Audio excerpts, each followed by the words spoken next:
Polisi terus memburu pelaku dugaan pembunuhan gadis penjual gorengan di Padang Pariaman, Sumatera Barat. Hingga kini polisi telah mengantongi 2 nama terduga pelaku yang tega menghabisi nyawa NKS.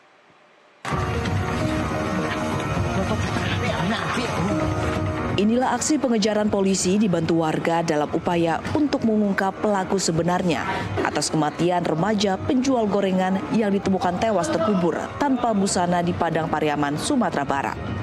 Polisi sudah mengantongi nama 2 orang yang terduga pelaku.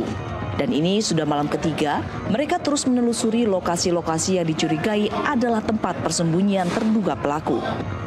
Segala cara sudah dilakukan oleh polisi untuk menangkap terduga pelaku pembunuhan. Namun lagi-lagi upaya itu pun pupus karena polisi kalah langkah dari terduga pelaku yang dapat melarikan diri ke arah perkebunan warga.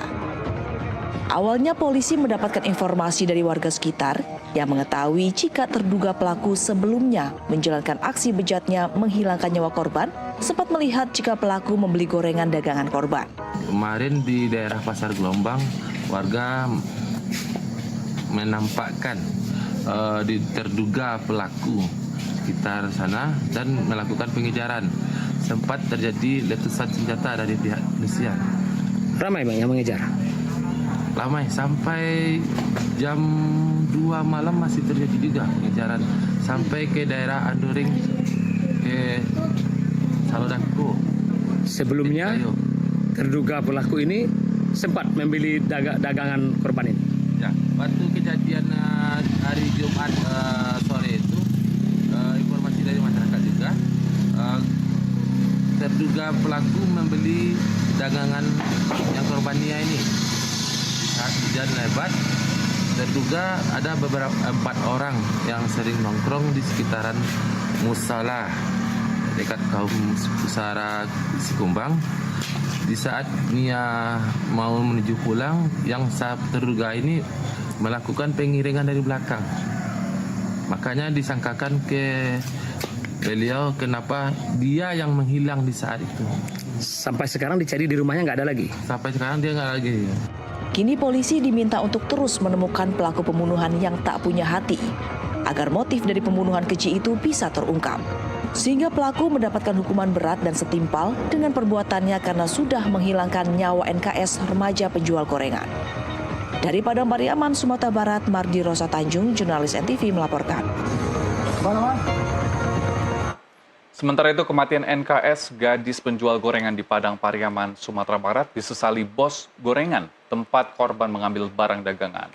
Kini usaha gorengannya sepi lantaran tidak ada yang menjualnya. Salmi Dawati, bos gorengan ini selalu menyiapkan barang dagangan yang akan dijual NKS setiap hari. Ia memasak bermacam makanan ringan jenis bakwan, martabak, risoles, tahu isi, dan lainnya. Setiap harinya gorengan tersebut dijualkan oleh korban. Korban pun sanggup menjual 200 hingga 250 buah dengan keuntungan Rp200 per gorengannya. Setiap harinya korban mampu menghasilkan keuntungan Rp40.000 hingga Rp50.000 sehari. Keuntungan itulah yang digunakan untuk menabung persiapan kuliahnya. Kini rumah produksi gorengan ini terpaksa ditutup semenjak kematian korban NKS karena tidak ada lagi orang yang menjualkan gorengannya. Itu sehari biasa dapat berapa keuntungan, Bu? Sinia itu biasanya dapat keuntungan sering itu rata-rata dia ya 45 sampai 40. Nah, yang mengerjakannya ibu sendiri atau ada karyawan? Ada karyawan satu orang. Nah, ya. Sekarang kenapa, Bu? Masih ada, Bu? Enggak, sekarang nggak pakai karena Nia nggak jualan kan.